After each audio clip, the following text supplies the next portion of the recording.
Demos la mano unas veces más al coro de los niños.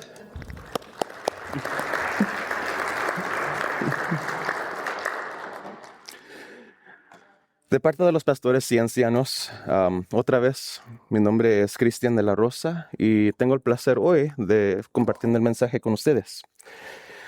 Pero primero, antes de eso, quiero dar un feliz Día del Padre a todos, a los padres y los figuros paternos. Espero que tengan un buen día hoy. Ah, Una cosa más es que el mensaje hoy no se va a tratar sobre el libro de Jonás, sino que nos vamos a centrar sobre la parábola del hijo pródigo. Y eso lo puedes encontrar en Lucas capítulo 15, versículo 11. Mientras lo están buscando, les voy a dar una pregunta. No clamo conocer muy bien la media de hace 50 o 60 años, pero tal vez han oído de alguien que se llamaba Ward Cleaver. Ah, Él era un padre que existía en el show Leave It to Beaver, uno de los personajes en el show. La serie se emitió de 1957 a 1963 y todavía se puede ver por medio de otros canales. Para quienes que no lo conocen, Ward Cleaver era un padre, esposo y líder comunitario excepcional. Su esposa June mantenía la casa impecable, la organizaba y cocinaba 3 comidas abundantes cada día. Ward Cleaver parecía tener una solución sencilla para todos los problemas de su familia. Sus 2 hijos, Wally y Beaver, siempre se metían en problemas. Pero Ward siempre sabía cómo resolver esos problemas en 30 minutos o menos. Pues es porque es cuánto duraba el show cada día. Nadie cuestionaba el amor de Ward por su familia. No tenía secretos oscuros ni adicciones. Y nadie ponía en duda que Ward Cleaver era el pilar de su familia. Ward Cleaver era el esposo y padre perfecto. Después de ver demasiado de la serie, no pude evitar sentir un poco celoso de él. ¿Por qué? Porque parecía hacer todo lo que yo quería hacer, pero yo no era. Los sociólogos nos dicen que Ward Cleaver y otros padres de la televisión de los principios de la década de 1960, y de lo que sí había varios, lanzaron una maldición sobre nuestra sociedad. Eran demasiado perfectos. Pusieron al estándar de la paternidad demasiado alto. Al verlos, no había absolutamente ninguna manera de que yo pudiera estar a la altura de los estándares de Ward Cleaver. ¿Alguna vez te has sentido culpable por no ser el padre o la madre perfecta? Tu casa no siempre está limpia, tus comidas vienen de una bolsa para llevar, un to-go bag, no te sobra dinero, o a veces la paciencia queda un poquito insuficiente. Ni siquiera tengo que pensarlo mucho, pero en comparación con Ward Cleaver, soy un padre bastante malo. Pero aquí está la cuestión. La familia Cleaver vivía en un mundo creado por la industria del entretenimiento, mientras nosotros vivimos en la vida real. Pues necesitamos volver a una teología bíblica de la paternidad, porque la Biblia no fue creada en Hollywood y nos habla bien sobre la paternidad. A diferencia de Hollywood, la Biblia trata sobre personas que vivieron en un mundo real, personas que fallaron, que no eran perfectas y que recibieron una cantidad asombrosa de gracia de nuestro Padre Celestial. Hoy en día, no hay muchos modelos a seguir, especialmente en la televisión, pero hay uno escondido en las parábolas de Jesús que desaparece y después reaparece otra vez, porque la mayoría de la atención es puesto sobre sus 2 hijos. Él es el padre de la historia del hijo pródigo, y hay mucho que podemos aprender de él en este Día del Padre. Crió a sus 2 hijos con generosidad, con los brazos abiertos y con corazón abierto. Así que observemos a este padre y aprendemos de él hoy. Otra vez, estamos en Lucas, capítulo 15, comenzando con versículo 11. El verso se lee: Jesús añadió: cierto hombre tenía 2 hijos, y el menor de ellos le dijo al padre: Padre, dame la parte de la hacienda que me corresponde. Y él les repartió sus bienes. Hagamos una pausa por un momento. Esta fue una petición descarada y escandalosa. En esa época, era costumbre que alguien recibiera su herencia tras la muerte de su padre. Siendo este el caso, básicamente le estaba diciendo al padre que deseara que ya estuviera muerto. Quería lo que era suyo ahora, no quería esperar. No sé de ustedes, pero creo que yo hubiera tenido unas palabras a decirle a ese hijo a ese punto. Pero debemos recordar algo. El padre no es nosotros y él no es yo. En lugar de que hacer que el hijo pague por lo que dijo, el padre decide acceder a la petición. Continuaremos con los versículos 13 a 16. No muchos días después, el hijo menor, juntándolo todo, partió a un país lejano, y ahí malgastó su hacienda viviendo perdidamente. Cuando lo había gastado todo, vino una gran hambre en aquel país, y comenzó a pasar necesidad. Entonces fue y se acercó a uno de los ciudadanos de aquel país, y él lo mandó a sus campos a apacentar cerdos. Y deseaba llenarse el estómago de las algarrobas que comían los cerdos, pero nadie le daba nada. Una petición desvergonzada conduce a una rebelión desvergonzada, que resulta en un estilo de vida desvergonzado. Este joven representa a alguien que ha caído lo más bajo que puede en un país supuestamente gentil, viviendo de una manera escandalosa y inmoral, llegando no solo a cuidar cerdos, sino a comer con ellos, convirtiéndose en uno de ellos más. Llega a lo más bajo que puede y termina miserable e indefenso. Ahora, en este punto, el padre vuelve a entrar en la historia a través de la mente del hijo. Pasamos de una petición descarada y rebelión al arrepentimiento. Vemos esto en versículo 17, cuando empezamos a hablar del padre. Dice: ¿cuántos de los trabajadores de mi padre tienen pan de sobra, pero yo aquí perezco con hambre? Ahora, sin nada, en la miseria y muriéndose del hambre, el hijo recuerda de la misericordia de su padre. Reflexiona consigo mismo. Y aquí es donde realmente comienza el arrepentimiento. Comienza con una evaluación precisa de su estado. Sabe que está en una situación de la que no tiene recursos para salir y no está teniendo mucha suerte luchando contra los cerdos por la comida. Es el final del camino para él, menos que algo cambie. Y todo arrepentimiento comienza con una evaluación honesta de la propia condición de destrucción, incapacidad, falta de recursos y muerte inminente. Y pues piensa en su padre y en los hombres contratados por su padre, que tienen suficiente pan mientras él se muere de hambre. Aquí es donde empezamos a conocer al padre. Tenía varios trabajadores. Eran los pobres que están dispuestos a trabajar, que necesitan trabajar para alimentar a sus familias. El joven recuerda que su padre les pagó más de lo necesario. Esto quiere decir que recordó que los trabajadores tenían más que suficiente pan, significando que el padre era generoso. Su padre era un hombre cariñoso, amable y generoso, que daría a sus trabajadores más de lo que generalmente necesitaban para sobrevivir. Durante esos tiempos, los trabajadores estaban protegidos bajo la ley del Antiguo Testamento, en Levítico 19:13, que dice: el salario de un jornalero no ha de quedar contigo toda la noche hasta la mañana. Entonces, si contratas a alguien para trabajar y él vive de ese trabajo y ese dinero lo mantiene a él y a su familia, tienes que pagarle su salario el día que él realiza el trabajo. El padre era un hombre que no solo cumplía con la ley del Antiguo Testamento, sino que iba más allá. Esto le viene a la mente del hijo. Recuerda que su padre no era un hombre duro ni irracional. Era justo con sus trabajadores. Conoce a su padre lo suficiente bien como para saber que es un hombre misericordioso, generoso y que perdona. Todo eso se reveló mientras vivía en casa con su padre. No conoce a nadie como el padre y no sabe a dónde más ir. Pero a este punto, algunos podrían decir, wow, espera un minuto.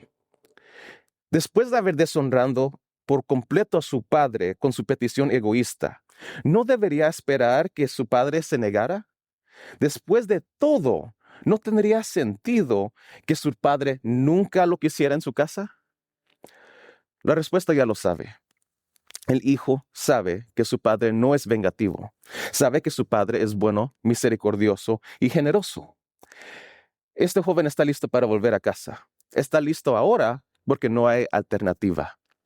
Lo único que puede hacer es humillarse, afrontar su vergüenza, admitir su terrible pecado, su desgracia, regresar e intentar ser tratado con la misma misericordia, compasión y bondad con la que su padre trata a los pobres. Y tal vez, si trabaja suficiente y con la suficiente dedicación, podrá recuperar lo que perdió, reparar a su familia y reconciliarse con su padre. Tal vez. Para que lo sepan, este joven piensa como pensaba la gente de Israel.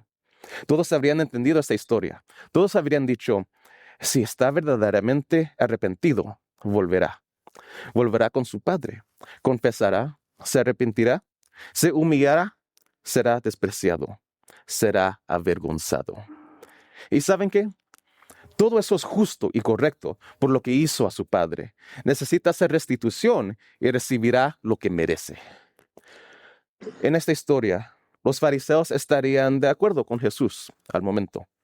Ellos hubieran sido horrorizados con lo que hizo el joven, lo que habrían visto con un marginado absoluto. Y si existía alguna esperanza de que volviera, tendría que regresar y trabajar muy duro y durante mucho tiempo para ganarse la reconciliación con su padre. Tendría que demostrar su valía. En versículo 18 leemos, me levantaré e iré al Padre, y le diré, Padre, he pecado contra el cielo y ante ti. 19. Ya no soy digno de ser llamado hijo tuyo. Hazme como uno de tus trabajadores. Los fariseos y los escribas habían estado completamente de acuerdo con lo que pensaba el hijo. Eso es precisamente lo que debe hacer. Ese sí que es un joven sensato. Está dispuesto a ponerse a merced del Padre. Arrepentido de sus pecados, regresa y se convierte en un peón, el escalón más bajo en la escala social. Pero aquí está el detalle. Será un peón, no un hijo. No tendría derecho a la casa, ni a usar a los recursos familiares. Simplemente trabajará como cualquier otro. Este pensamiento sensato impulsa su voluntad a la acción. Así es como funciona el arrepentimiento. Primer paso. El pecador recuerda y recupera la certeza, recupera el sentido y comienza a analizar su situación. Y se da cuenta de que no tiene esperanza. Se dirige a la destrucción y a la muerte. El pecador dice, no puedo seguir por este camino. Solo hay uno al que puedo volver. Ese es el Padre. Le deshonré y lo rechacé, pero tengo que volver a Él. Tengo que volver cargando mi vergüenza y toda la responsabilidad de mi pecado. Tengo que confiar en Él, en su misericordia y compasión. Y tengo que decirle que estoy dispuesto a trabajar duro, a hacer lo que sea necesario para ganarme el camino de regreso. Todos los que escucharon a Jesús ese día lo habrían entendido. Así que, humillado y avergonzado, el joven lo hace. Escuchen lo duro que es al autoinculparse. He pecado contra el cielo y ante ti. No solo he pecado un poco, he batido un récord. Mis pecados se acumulan hasta el cielo. No se contiene. Está arrepentido sinceramente. Dice, mi vida es un desastre total. Me enfrento a la muerte. ¿Y a quién culpo? A mí mismo. Me rebelé, desobedecí, desperdicié mi vida, deshonré a mi padre. Mis pecados se elevan hasta la misma presencia de Dios. Se acumularon tan alto. Esto es verdadero arrepentimiento. Sin excusas, sin culpar a nadie más que a sí mismo. Y así, el verdadero arrepentimiento, unido a la verdadera confianza en el amor y el perdón de un padre, guía el pecador regreso a casa. Los judíos habían entendido que al regresar, Dios los aceptaría solo si hacían lo que debían hacer. Creían que uno debía ganarse el perdón de Dios. Este hijo no tenía derechos. Los perdió cuando tomó su parte de la herencia y lo desperdició. Nunca volverá a ser hijo, o a lo menos esa es su opinión. Ya no es digno de ser llamado hijo del Padre. No tengo derechos, no tengo privilegios, no reclamo nada, no espero que vayas con cualquier condición que doy. Hay que recordar que básicamente lo declararon muerto cuando se fue. La familia tuvo una ceremonia, un funeral. Todo lo relacionado con la muerte de uno de los suyos. Por eso el padre se refiere a él 2 veces como mi hijo que murió. Ni siquiera esperó tener una relación contigo, Padre. Solo quiero trabajar duro y me ganaré el camino de vuelta. Hazme uno de tus empleados. En este punto de la historia, los fariseos y saduceos habrían estado aplaudiendo. Estarán diciendo, sí, esto es correcto. Eso es lo que tiene que hacer. Hasta ahora, en general, están afirmando la historia que Jesús está contando. Obviamente al principio no les gustó la historia porque deshonrar al padre les resultaba de mal gusto. Se horrorizaron cuando el joven se marchó y llevó una vida como la llevó. Y aún más cuando terminó con cerdos. Y si sabes sobre los judíos y qué piensan de los cerdos, sabrías que ellos los consideraban totalmente impuros. Pero desde entonces les gustó la idea de que hubiera entrado en razón. Les gustó la idea de que volverá. Están seguros de que no habría una reconciliación instantánea. Así es como se hacen las cosas. Está arrepentido, pero ahora tiene que ganarse su regreso. Eso, amigos míos, es pura teología farisaica de fariseos. Al igual que todas las demás religiones del mundo, excepto el cristianismo, dicen, aceptaré el castigo, la humillación, el trabajo duro durante años si es necesario, para recuperar lo que perdí. Me esforzaré hasta ser aceptado. Puedo lograrlo con mi propio esfuerzo. Mira versículo 20. Levantándose, fue a su padre, cuando todavía estaba lejos. Su padre lo vio y sintió compasión por él. Y él corrió, se echó sobre su cuello y lo besó. En ese momento, si los fariseos y escribas hubieran estado parados o sentados sobre algo, se hubieran caído. Esto superaba con creces sus sensibilidades. Ellos consideraban la acción del padre una recepción vergonzosa. Comienza simplemente diciendo que se levantó y se fue al padre. El hijo, el pecador, listo para afrontar la vergüenza que merece, quiere redención, quiere un nuevo comienzo, necesita a su padre. Su padre puede darle vida en lugar de la muerte. Tiene esperanza en la bondad, la misericordia y el perdón del Padre. Está arrepentido, no desea nada que no merezca y trabajará para ganárselo. Esto es lo que los fariseos y escribas que escuchaban a Jesús, junto con todos los demás que oían la historia en aquel entonces, pensaban que sucedería debido a las costumbres de la época. El Padre no viene a él, sino que él va al Padre, si es que está disponible. Recuerden que había sido deshonrado. Su reputación en la comunidad quedó por los suelos. Un hijo rebelde lo había humillado y ahora el hijo llega con otra petición escandalosa, después de haber arruinado a la familia y haberle costado al padre su honor. Así pues, los judíos esperaban que el padre se negara a ver su hijo. El padre lo obligaba a sentarse fuera de la puerta de la iglesia, de la casa, en algún lugar del pueblo durante días, sometiéndolo a la humillación pública. Nadie le daría un cuarto, y todo el pueblo lo insultará y escupiría por deshonrar a su padre. ¿Y quieres saber algo? El hijo lo esperaba. Y cuando el padre finalmente lo dejara entrar, no serían abrazos, besos ni felicidad, no, sería una recepción muy fría y se exigiría que hiciera una profunda inclinación y besar los pies del padre. El padre le diría con indiferencia qué trabajos tenía que hacer y durante cuánto tiempo tenía que trabajar para demostrar que su arrepentimiento era real. Y si trabajaba el tiempo que fuera necesario y cumpliera con toda la restitución y pagará todo lo que debía, entonces podría reconciliarse. Y solo entonces. Todos los rabinos enseñaban esto.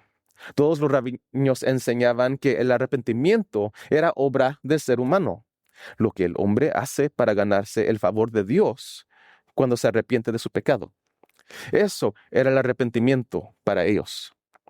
Es un camino imposible de seguir.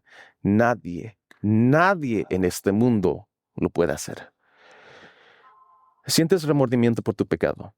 Quieres reconciliarte con Dios. Así que haces lo que es necesario. Y mediante esa obra obtienes el favor de Dios al hacer la restitución. Todos sabían que así es como se hacía. Pero eso no es lo que sucedió en la historia que Jesús cuenta. De hecho, lo que sucedió solo podía ser descrito como vergonzoso por los judíos.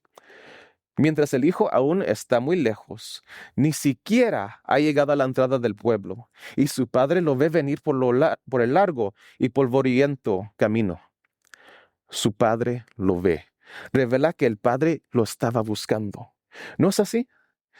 El padre esperaba pacientemente el regreso de su hijo. El padre sabía qué clase de vida le esperaba a su hijo y cómo terminaría. Esperaba que su hijo sobreviviría para poder regresar. Así que el padre, soportando dolor y el sufrimiento de su hijo completamente solo en el mundo, había estado buscando y buscando y buscando. Tiene que ser de día en la historia porque él ve a su hijo muy lejos. Así que el pueblo habría estado lleno de gente. Y el padre corrió hacia su hijo. ¿Por qué? Quería llegar a su hijo antes de que llegaría al pueblo. No solo quería iniciar la reconciliación, sino que quería proteger a su hijo de la vergüenza, el desprecio, la calumnia y el abuso de los aldeanos. Está dispuesto a que la gente le diga: ¿qué estás haciendo? Este hombre que te ha deshonrado ahora quiere deshonrarse a sí mismo abrazando a este desgraciado niño. Pero al padre no le importa. Él quiere proteger a su hijo. Tiene compasión por su hijo. No solo compasión por su pecado pasado, no solo compasión por su suciedad. Estaba en ropa todo destruido y olía a cerdos, sino compasión por lo que estaba a punto de experimentar en el pueblo por parte de la gente. Tienes que entender algo aquí. Los nobles de Oriente Medio no corren, y menos aún no corren a toda velocidad como lo había hecho el padre. Eso era indignidad. El autor Kenneth Bailey hizo un estudio sobre la vida en Oriente Medio. Vivió ahí durante muchos años y juntó material muy valioso para comprender la cultura de la región. Escribió: una de las principales razones por las que los habitantes de Oriente Medio de algo rango no corren es que tradicionalmente todos ellos han usado túnicas largas. Esto es cierto para hombres y mujeres. Nadie puede correr con una túnica larga sin subiéndolo por las manos. Cuando esto ocurre, las piernas quedan expuestas, lo cual se considera humillante. Claramente, escribe, la revelación de las piernas se consideraba vergonzosa. Las propias túnicas alcanzaban hasta el suelo para asegurarse de que esto no sucedería. Nadie debe saltar ni dar pasos largos. Un pie debe mantenerse en el suelo a todo momento para asegurar que ninguna parte de la pierna quede expuesta. Era una parte tan arraigada de la cultura de Oriente Medio que en las versiones árabes de la Biblia, en el Nuevo Testamento, la palabra corrió se sustituye por se apresuró y se dio prisa. Era tan ofensivo para ellos que no se atrevieron a escribir el significado original. Correr en público es demasiado humillante como para atribuírselo a una persona que simboliza a Dios, como lo hace el padre en esta historia. Entonces el padre corre a su hijo, se expone a sí mismo de la vergüenza y el desprecio por exponerse para proteger a su hijo de la vergüenza, la burla y la calumnia de los aldeanos. Y cuando llegó a su hijo, aún más impactante para los judíos, fue el hecho de que lo abrazó y lo besó. Un hijo cubierto de suciedad de cerdo. El padre nunca dejó de amar a su hijo. Pensaba en él constantemente, anhelando su regreso.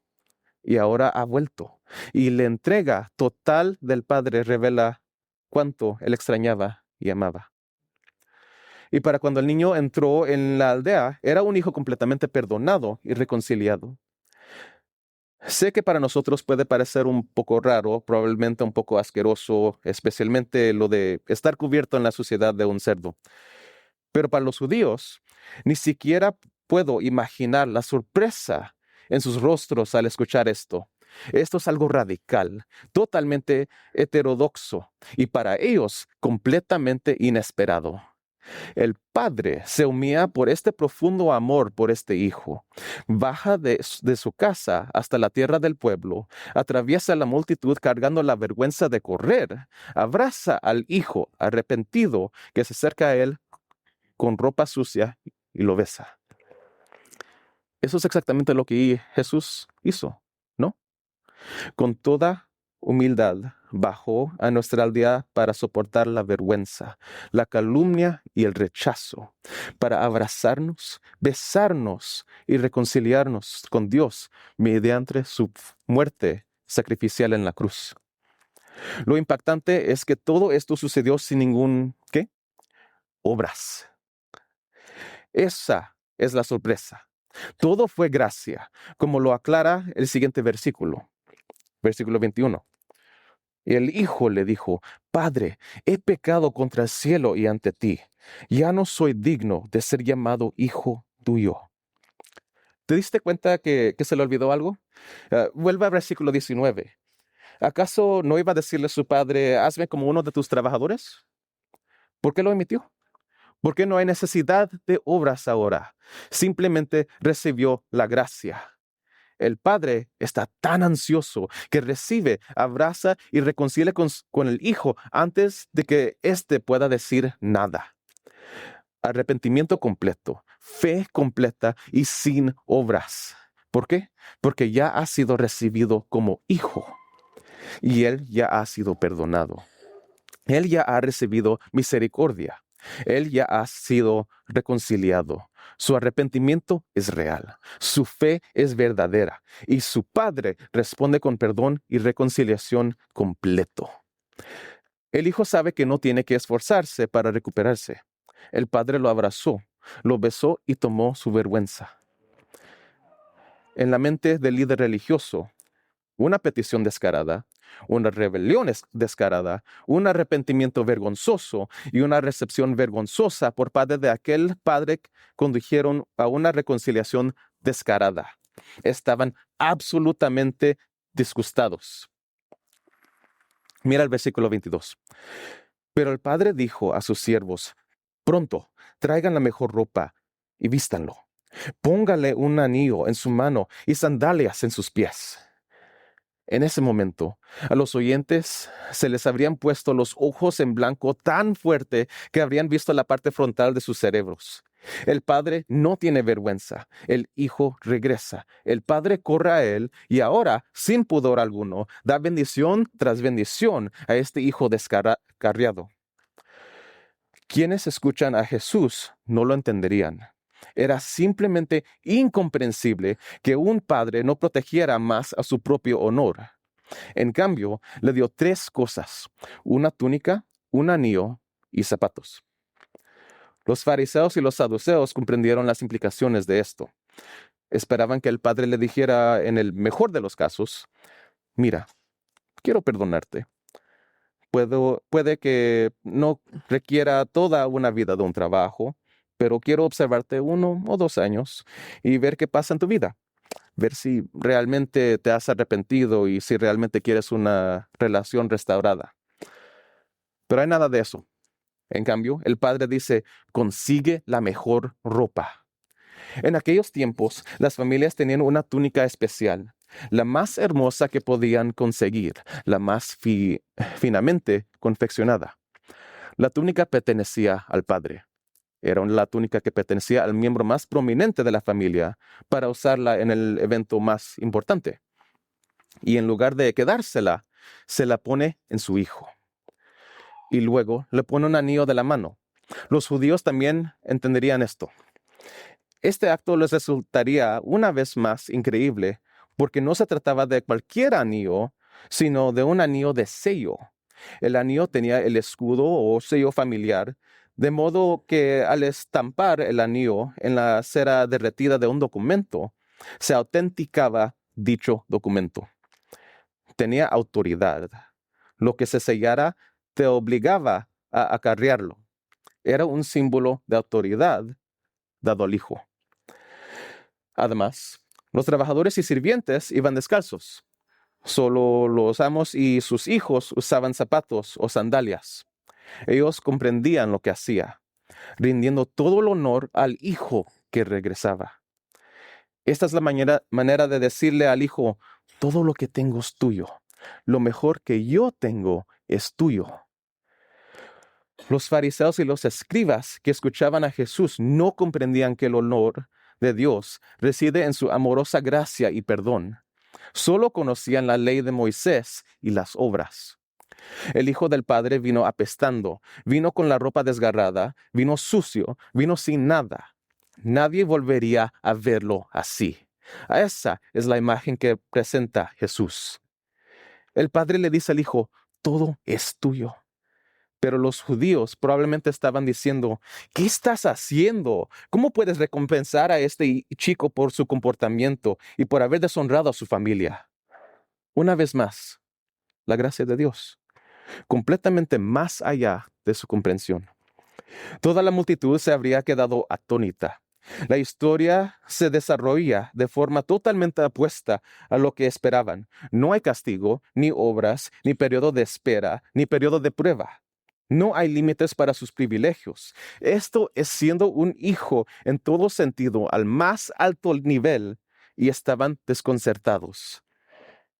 ¿Cuál es el mensaje que Jesús nos transmite aquí? La gracia de Dios triunfa sobre el pecado, incluso en su peor expresión. Cuando pecamos, no importa cuán grave es, la gracia siempre triunfa. Para los judíos, esta era una nueva idea completamente. Era un perdón inmerecido, una salvación inmerecida, un honor, respeto y responsabilidad inmerecido, sin restitución, sin tener que hacer más obras. Este tipo de amor excesivo, este tipo de gracia concedida a un pecador arrepentido, era una idea extraña para una mente legalista. Miremos a versículos 23 y 24.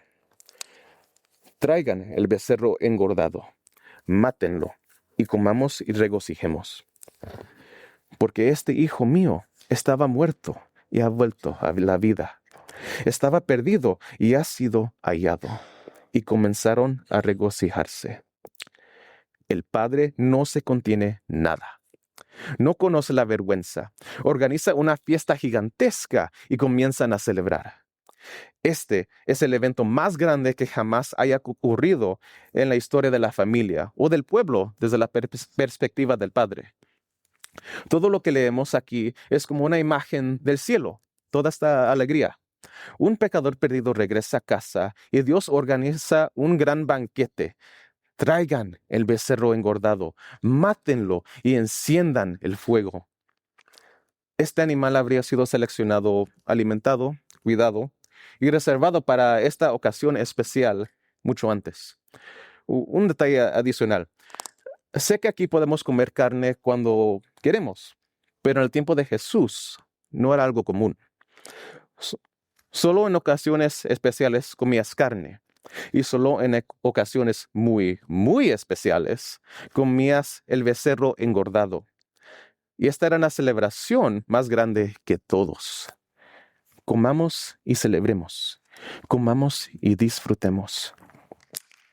No sé si lo recuerdas, pero hace unos capítulos atrás en el Evangelio de Lucas había un necio y esa noche él solo quería comer, beber y divertirse. Y esa noche le reclamaron su alma. Era un necio. Celebraba sus posesiones. Miren, si van a celebrar, celebren la obra redentora de Dios a través de Jesucristo. Esa sí es una verdadera razón para celebrar. Volviendo al becerro, uno no sería suficiente para solo una familia. Podrías alimentar hasta 200 personas con nomás una. Ya sabes qué eso significa, ¿verdad? No es solo una fiesta familiar, sino todo el pueblo estaría ahí también. Hubiera sido un insulto para los aldeanos tener un becerro entero y no invitar a todos ahí. Entonces todos vinieron y se unieron a la fiesta. Vengan y alégrense conmigo, porque he encontrado a mi hijo. En versículo 24, el padre dice, porque este hijo mío estaba muerto y ha vuelto a la vida. Estaba perdido y ha sido hallado. Y comenzaron a regocijarse. ¿Recuerdas lo que te conté antes sobre la partida del hijo? Cuando se fue, le hicieron un funeral. Era como si él estuviera muerto. Pero el padre le ha dado a su hijo el don de una nueva vida. Vuelve a estar vivo. ¿Se lo ganó él mismo? No. Su padre se lo dio con todos sus derechos y privilegios. Estaba perdido. Pero ¿quién hizo que él se ha encontrado? ¿Quién lo abrazó, lo besó y lo hizo completamente suyo? Su padre lo hizo. Y comenzaron a celebrar. Antes de continuar, necesito que entiendan esto. Esto no es tanto la celebración del hijo, sino la celebración del padre. La fiesta honra al padre. Lo honra por lo que hizo. Fue el padre quien le devolvió la vida. Fue el padre quien convirtió al hijo. Fue el padre quien le devolvió la bendición mediante su misericordioso perdón y su amor gracioso. Y todo el pueblo vienen a regocijarse con este padre desvergonzado que celebra su propia gracia y misericordia. Ahora llegamos a versículos 25 a 27. Su hijo mayor estaba en el campo, y cuando vino y se acercó a la casa, oyó música y danzas. Llamando a uno de los criados, le preguntó, ¿qué era todo aquello? Y él le dijo, tu hermano ha venido, y tu padre ha matado el becerro engordado, porque lo ha recibido hoy sano y salvo. Ahora, la mayoría de la gente tal vez dice que el hijo mayor era el buen hijo, el fiel que se quedó en la casa haciendo lo que debía. Pero lo que pasa es que eso no es cierto. Y es fascinante lo que Jesús hace aquí para demostrarlo. Ahora, imagínate esto. Eres fariseo o escriba. En cualquier caso, eres un legalista. Estás sentado ahí escuchando esta historia. Todo lo que todos han hecho hasta esta hora, este punto en la historia, es vergonzoso, completamente.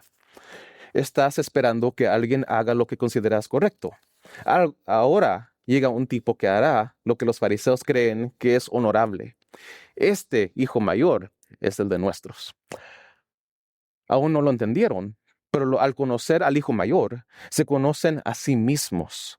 Y es interesante que el padre no salga al campo donde trabajaba el hijo mayor y le diga, oye, entra, estamos de fiesta, tu hermano ha vuelto a casa. ¿Por qué el padre no va a verlo? ¿No te parece un poquito extraño? ¿Quieres saber por qué? Porque el hijo mayor no tiene ninguna relación con su padre. Vive cerca de él, pero no tiene conciencia del pecado ni verdadero amor por él.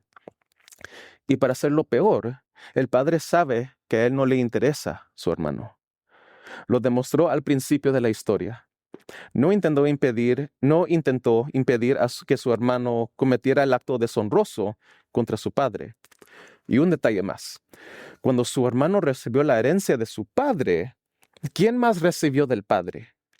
El hermano mayor. Pero él recibió su porción sin decir una palabra, sin defender jamás el honor del padre. El hijo mayor no tiene parentesco con nadie de la familia. Estar en el campo es una especie de metáfora de su situación familiar. Ahora los fariseos se ven involucrados en la historia. Ahí estaban los expertos en honor y vergüenza, sorprendidos, conmocionados e indignados por la conducta de todos los personajes de la historia. Y finalmente estaban a punto de encontrar a alguien que les cayera bien, alguien que resultaría ser como ellos. Honestamente, es increíble lo que Jesús está haciendo aquí. Como el hermano mayor, no entendían nada de la gracia divina, la rechazaban.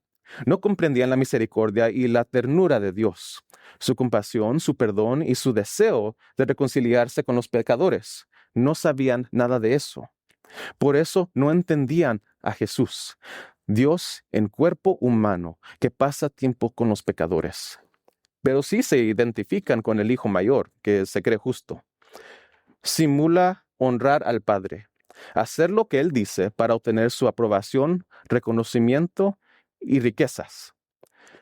Por fuera, parece ser religioso y justo, pero no le importa ni su hermano ni su padre. Y cuando se entera de que hay una fiesta en honor de su hermano perdido, se enoja. Espera, ¿qué?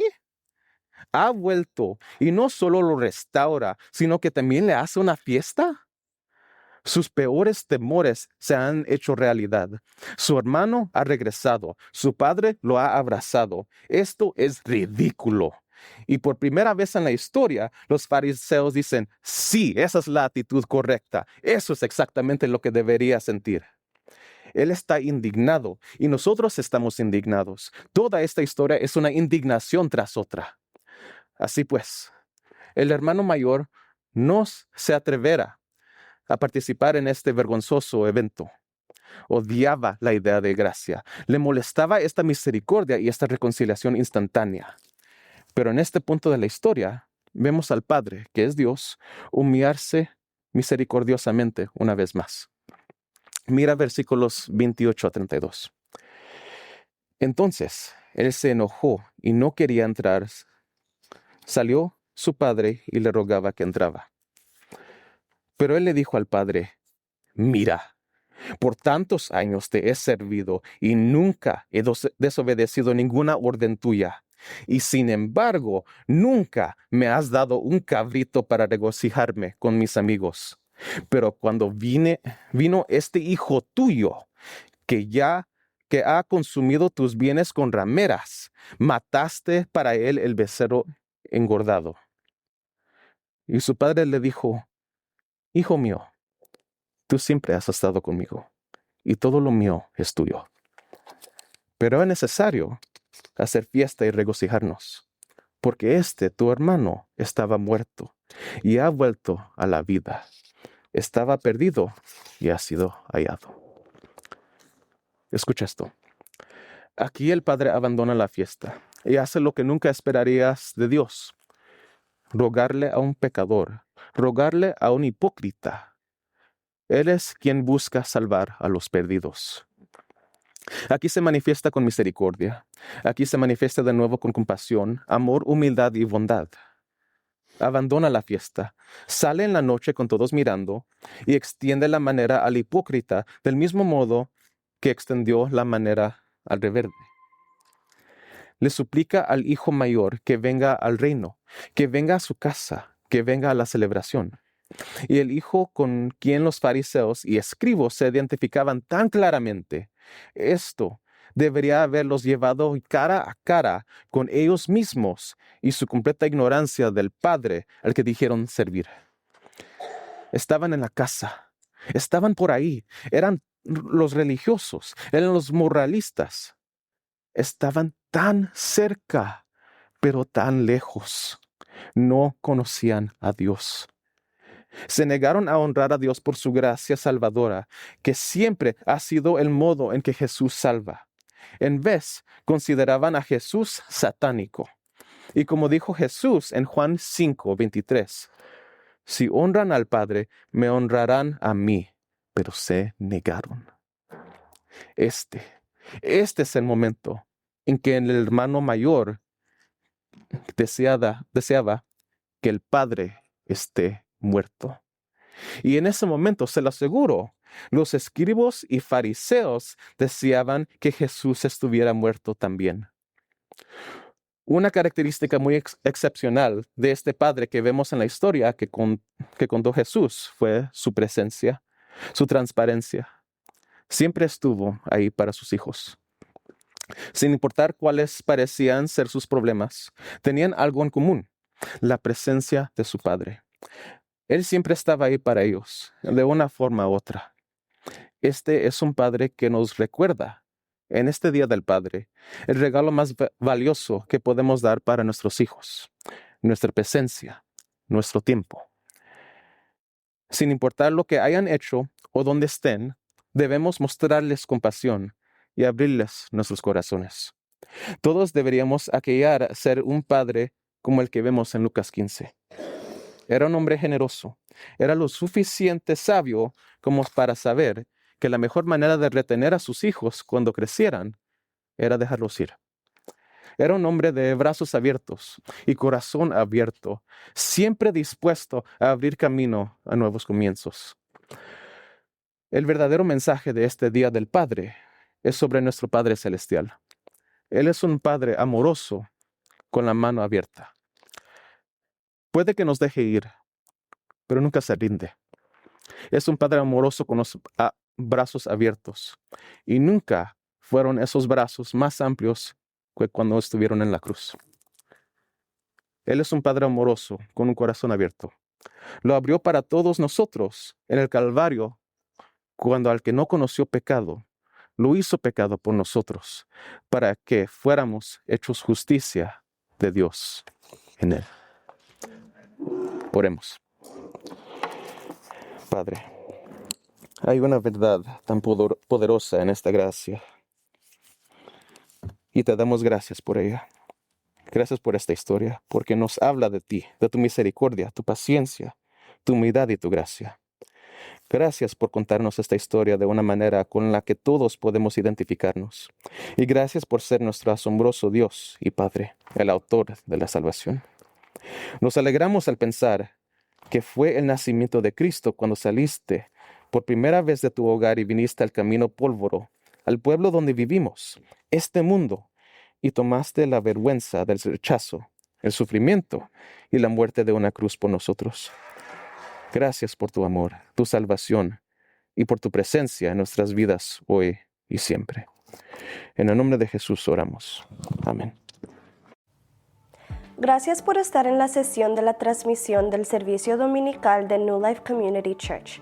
Esperamos que haya disfrutado el sermón y que le haya ayudado a comprender al Dios al que servimos, cómo interactuar amorosamente con las personas que lo rodean y tal vez le haya dado una mejor comprensión de sí mismo. Si desea saber más sobre New Life, visite newlifescottsdale.org. Encontrará más información sobre nuestra iglesia, actividades, eventos y sermones anteriores. También puede donar al ministerio de New Life haciendo clic en el botón que dice Donation o Donación en la esquina superior derecha. Una vez más, le agradecemos su apoyo. Recuerda hacer clic en el botón Me gusta y suscribirse. Que Dios te bendiga a ti, a su familia y a su semana.